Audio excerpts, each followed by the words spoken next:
විශේෂයෙන්ම ගැමි පරිසරයක් අරමුණු කොටගෙන ගැමි පරිසරයක් පාදක කොටගෙන රචනා වෙච්ච ශ්‍රේෂ්ඨ කෘතියක් නිසා තවත් අපේ ජන ජීවිතයට ගොඩාක් සමීපයි. ඉතින් ඒ අතර බැද්දේගම නවකතාවෙන් හෙළිවන ඇදහිලි හා විශ්වාස පිළිබඳව අපිට මේ නවකතාව තුළදී අවධානය යොමු කරන්න පුළුවන්කම තියෙනවා. ඒ පිළිබඳව ඔයාලට විභාගයට ප්‍රශ්නයක් එකතු වෙන්නත් පුළුවන්. ඒ නිසා හැම පැත්තෙන්ම අපි සන්නද්ධ වෙලා යන්න ඕන. ඉතින් මේ හෙළිවන ඇදහිලි හා විශ්වාස පිළිබඳව ඔයාලගේ අවධානය යොමු විය යුතුයි. ඔයාලගේ අවධානය යොමු විය යුතුයි. ඉතින් මේ වෙනකොට ගොඩාක් ප්‍රශ්න සාකච්ඡා වෙලත් ඇති, කියවලත් ඇති. ඒ අතර අපිට හම්බ වෙන එක තමයි ඇදහිලි විශ්වාස කියන දේ. ඉතින් මේ ලෙනාඩ් වුල්ෆ් රචකයා ස්වකීය නිර්මාණය ඉදිරිපත් කිරීමේදී ගැමියන් සතු සෑම ලක්ෂණයක්ම ඉදිරිපත් කිරීමට කටයුතු කරලා තියෙනවා.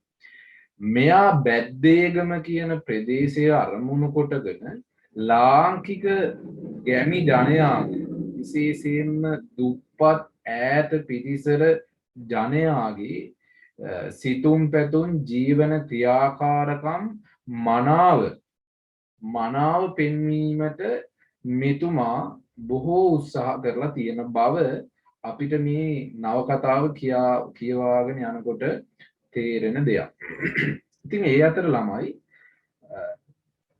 බැද්දේගම නවකතාවේ බොහෝම සංවේදීත්වයක් පාඨකයාට දනවන අවස්ථා නිරූපණය වන සිද්ධි නිරූපණය වන කරුණක් තමයි මෙන්න මේ ඇදහිලි විශ්වාස පිළිබඳව සාකච්ඡා කරන්නේ.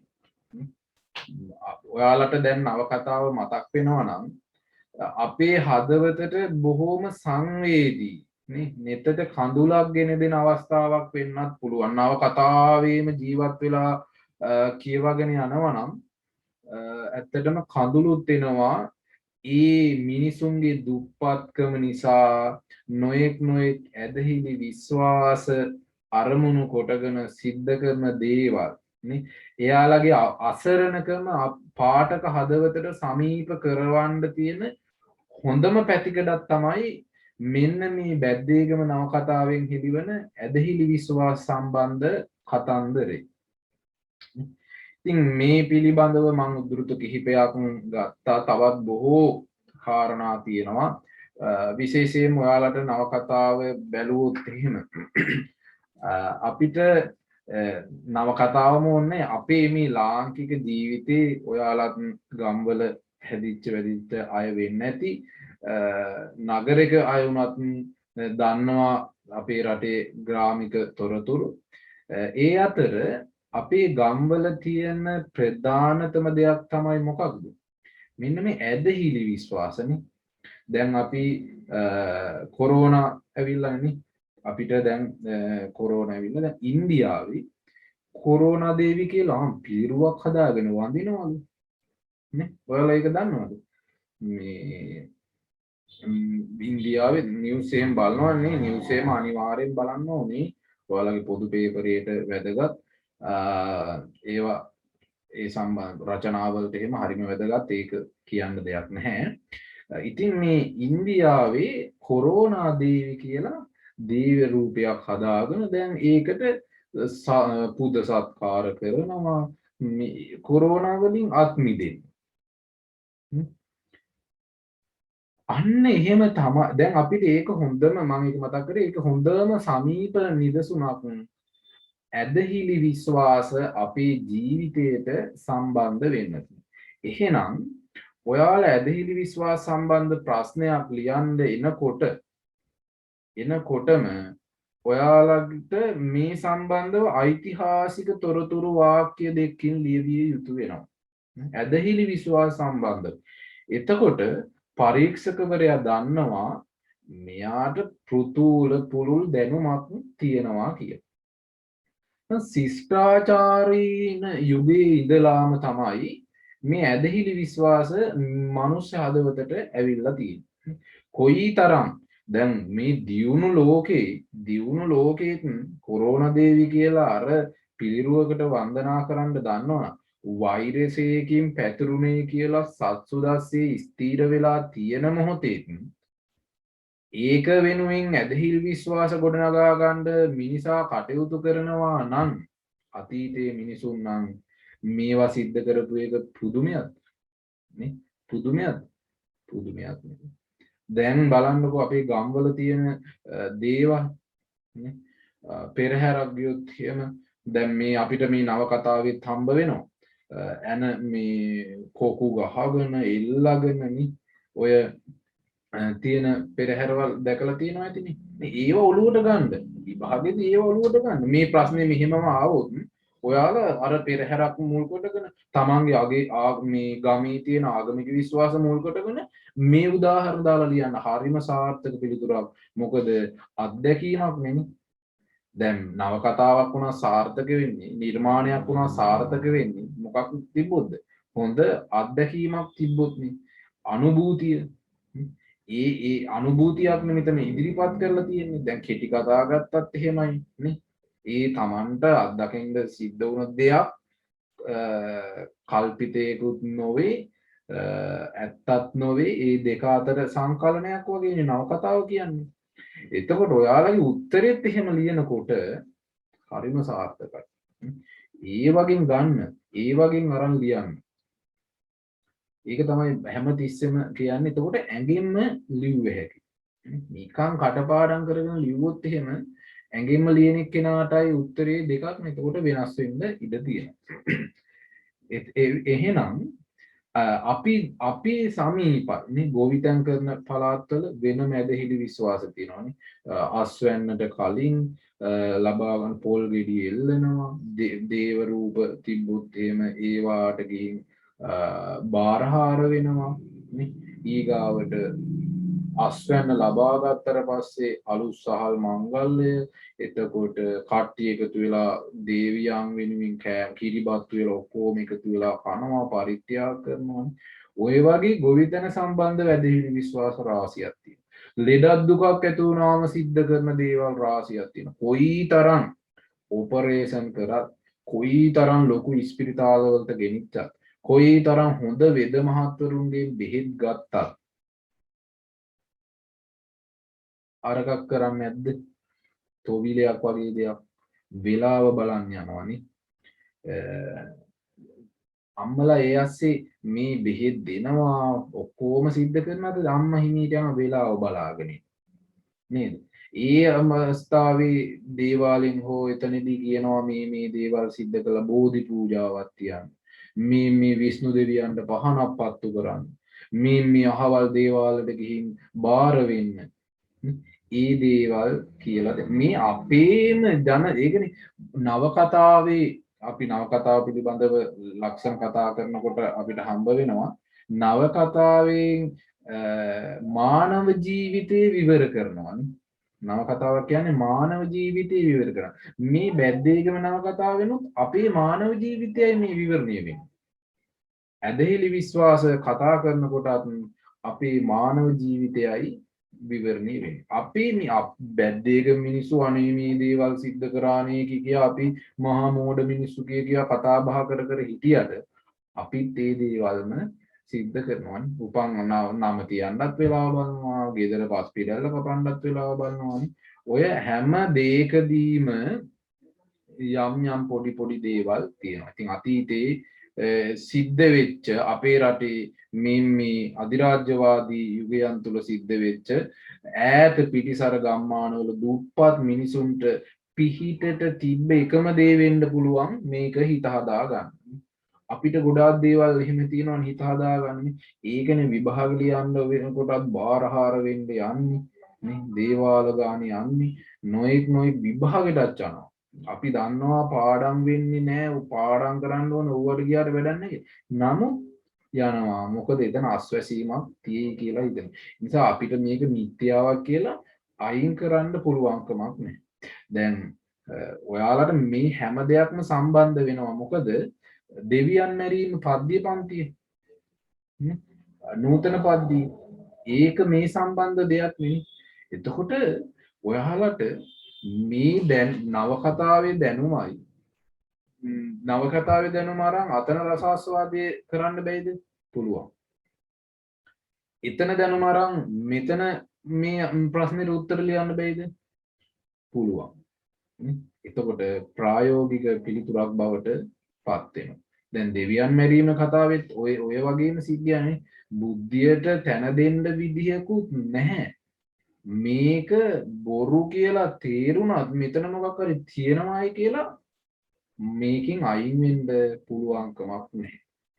ඉතින් ඒක බොහෝම සංවේදීව අපිට බැද්දේගම නවකතාවෙන් හම්බ වෙනවා. වුල්ෆ් අපිට පාඨක හදවතට ගොඩාක් සමීප කරලා තියෙන විශේෂයෙන්ම සංවේදී කාරණයක් හැටියට. ඒ වගේ සිද්ධි ගොඩාක් හම්බ වෙනවා. විශේෂයෙන්ම සිලිඳුට කැලේට යනකොට රෝගාතුර වෙනවා. නිකන් යකා ගැහුවා කියලානේ. බය වෙලා වගේ රෝගාතුර. වල බැද්දේගම චිත්‍රපටිය බලලා තියෙද? බැද්දේගම චිත්‍රපටියේ තියෙනවා නේද? බලලා නැත්තම් බලන්න. මේ දැන් රහයි. සමහර විට රසවත් නොවේ තියෙන්න පුළුවන්. නමුත් දැන් බලනවා නම් අර කලින් බලලා තියෙනවට වැඩි මානේ මම දැන් මීට අවුරුදු 2-3කට කලින් බලලා තියෙනවා කියපු කතාව වැඩක් නැහැ. දැන් අපි බැද්දේගම සම්බන්ධ තොරතුරු අපේ ඔළුවේ තියෙනවා. ඒ මානසිකත්වයෙන් බලනකොට හරිම රසවත්. අර සිද්ධිය අපිට දැන් පොතයි මේකයි ගලපා ගන්න පුළුවන්. පොතයි ෆිල්ම් එකයි අතර වෙනස දැක ගන්න පුළුවන්. නිර්මාණාත්මක භාවයන් දැනගන්න. ඉතින් ඒ සම්බන්ධව ගොඩක් තොරතුරු අපි ඉදිරියේදී සාකච්ඡා කරනවා එක මාතෘකා තුලදී.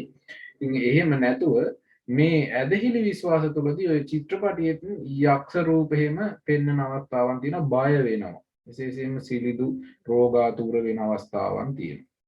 එතකොට ඊට පස්සේ පුංචි සිද්ධීන් වගේම බාර ඔප්පු කරන්නට විශේෂයෙන්ම බේරගන්න පුංචි මැනිකා බබුන් එහෙම එකතු වෙලා වන්දනා ගමන් එහෙම යන සිද්ධියක් මේකෙදී අන්තර්ගත වෙනවා.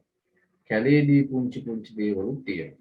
ඉතින් ඒ අතර තියෙන උද්ෘතයක් තමයි බාර ඔප්පු දෙන්න දීමට මෙහි පැමිණි වන්දනාකරුවෙකු නිසා තැන් තැන්වල මිනිස් පොදි එකතු වනු දකින්න ලැබුණේ. මේ බාර ඔප්පු දෙන්නා සමහර වන්දනාකරුවෙක් දෙම්මුලත් දිවත් සිදුරු කරගෙන යනසේ යකඩ කූරා ගසාගෙන සිටියේ.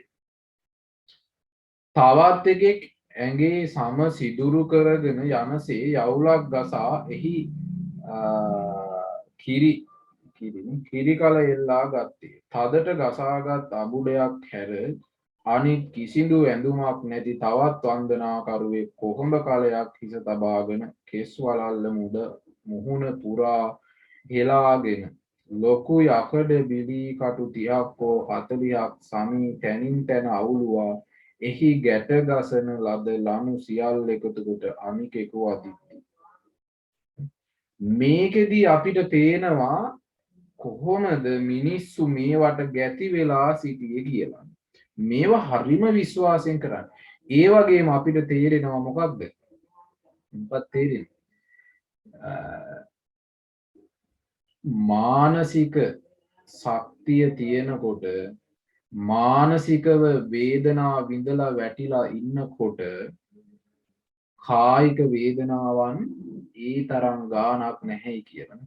සිදුරු කරගෙන යන්න ගහලා ඉල්ලලා ලණුවෙන් අදිනවා ලණු වලින්. දැන් ඔයාලට පෙරහැරක් මතක තියාගන්න පුළුවන්. කටු ගහලා අදින පෙරහැරවල් තියෙන අර කටු ගහලා එල්ලන හැම පසාරු කරගෙන අපිට හිතන්නවත් බෑ නේ. දැන් පහුගිය කාලේ ඉන්දියාවේ අපි දැක්ක ප්‍රවෘත්ති වලත් ඔන්න පෙන්නවා හරිම පූජාවක් අදහිලි විශ්වාස එක්ක යන ලොකු පූජාවන් කටු ගහගෙන මේ දේවල් ගොඩාක්ම එකතු කරගෙන මෙන්න මේ වගේ දේවල් අපිට මෙන්න මේ නවකතාවෙන් ගොඩනගා ගන්න පුළුවන්. ඒකෙදි තේරෙනවා මානසික වේදනාවන් කායික වේදනාවන් වලට වැඩිය බලවත් කියන කාරණේ.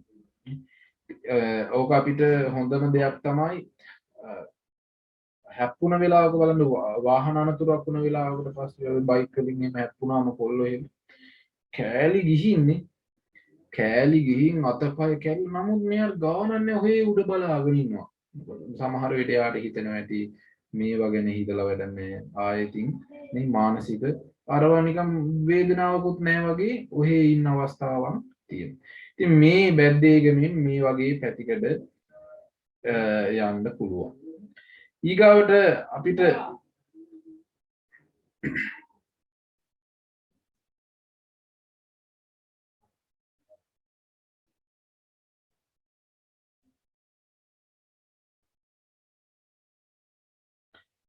අපිට අවසාන හරියේදී හම්බ වෙනවා පුංචි මැණිකක් මරණයට පත් වෙන මොහොතේදී විශේෂයෙන්ම ඇඹරී ගිය මහත් සුදු දල දෙකක් අඳුරු සේයාවෙන් මෑත් වී පෙනින ඈ නැගිට සිටියාය. ඈ තුල බියක් හටගත්තේය. කැලෑවේ දරුණු බියෙන් වෙලී ගියාය. එතකොට ඒ ගැමි මිනිසුන්ගේ හදවතේ නිරන්තරයෙන්ම තියෙනවා යක්ෂ භූතයෝ කැලෑවේ අරගෙන ඉන්නවාය කියලා. ඒ නිසා අපි අතර දැනටමත් තියෙනවනේ කැලේට යන්න එපා තනි යකා ගහයි. තෙල් ජාති කෑම කැවුම් වගේ දේවල් කකා යන්න එපා යකා ගහයි. ඒ ඔය අතීතේ ඉඳන් ආපු සිදුවීම්. ඊගාවට පුංචි මැණිකා කෑ ගෑවාය. අප්පොච්චි ඔන්න ආවා පඳුරේ ඉඳලා යක්ෂයා පැන්නා. අප්පොච්චි කියනා වාගේම මාව අල්ලා ගන්න යක්ෂයා ආවා. මාව බේරා ගනින් අප්පොච්චි මාව බේරා ගනින්. හරිම සංවේදී අවස්ථාවක්. පුංචි මැණිකට අතීතේ අප්පච්චි කියපු දේවල් මතක් වෙනවා. අතීතයේ කියපු දේවල් මතක් වෙනවා. පාඨකයාගේ හදවත ශෝක රසයෙන් උලුප්පාලීමට හේතු වෙන මේ සිද්ධි නිරූපණයක්. පාඨක ඇත්තටම කතුවරයාගේ ප්‍රතිභාව තියෙන අවස්ථාවක් හැටියට අපිට සිහිපත් කරන්න පුළුවන්. ඈහි උඩුබැලි අතට වැටින ඒ සමගම ලොකු කළු වල්ලූරු තඩියෙක් ගෙට ඇතුළුව උක්කු තලමින් සේයාවක් මෙන් සෙමින් පුංචි මැණිකා දෙසට ලං වීය. එතකොට ඔන්න ඒ හැම දෙයක්ම ඇදහිලි විශ්වාස එක්ක අද්භූත ජනක සිද්ධීන් එක්ක සිද්ධ වෙච්ච දෙයක්. ඒ වගේ මෙතනදී සංකේතවත් කරනවානේ විශේෂයෙන්ම ඌරු එහෙම ආවොත් ඔය අපි කියන්නේ හොඳ දේවල් සිද්ධ වෙන්නේ නැහැයි කියලානේ. ඌරු තෙල් එහෙම දැම්මම කරපු හදිව් කිලි වෙනවා කියලා. කිලි ඒ වගේ බොහෝ සංකීර්ණ ජනක සිද්ධියක්. දැන් ඇත්තටම යක්ෂ වේදේ සියලු දේවල් වලට කිලි වෙමින් ඒ වගේ යම් කිසි හොඳක් සිද්ධ වෙන දෙයක් තිබ්බනම් ඒකත් නැති වෙන සංකේතයක් තමයි විශේෂයෙන්ම ඌරෙක් එතෙන්ට ගාවා ගැනීමෙන් සිද්ධ කරලා තියෙන්නේ.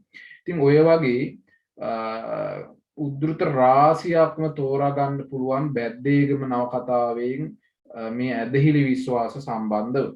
ඉතින් මම මේ පිළිබඳව ලොකු විස්තරයක් කිරීමට නෙවෙයි උත්සාහ වුණේ. මෙන්න මේ වගේ කරුණු එකතු කරගෙන මේ ප්‍රශ්නයට විශේෂයෙන්ම බැද්දේගම නවකතාවෙන් එළිවන ඇදහිලි විශ්වාස පිළිබඳ විමර්ශනයක් කරන්න, විස්තරයක් කරන්න, අධ්‍යයනයක් කරන්න වගේ ප්‍රශ්නෙට ඔයාලා උත්තර ලියන්න කියන්න තමයි මේ කරුණු ටික කතා කරේ. ඊගාට ඔයාලගේ උත්තර කලින් දවසේ මට එවලා බලලා ඒවාට අනුව ඉදිරි ටික සාකච්ඡා කරලා ਵਿਚාරයක් ලියාගෙන හෝ ඒ සම්බන්ධව අපිට අධ්‍යයනය කරගන්න පුළුවන්කම තියෙන නිසා තමයි ඒ පිළිබඳව කතා කරේ.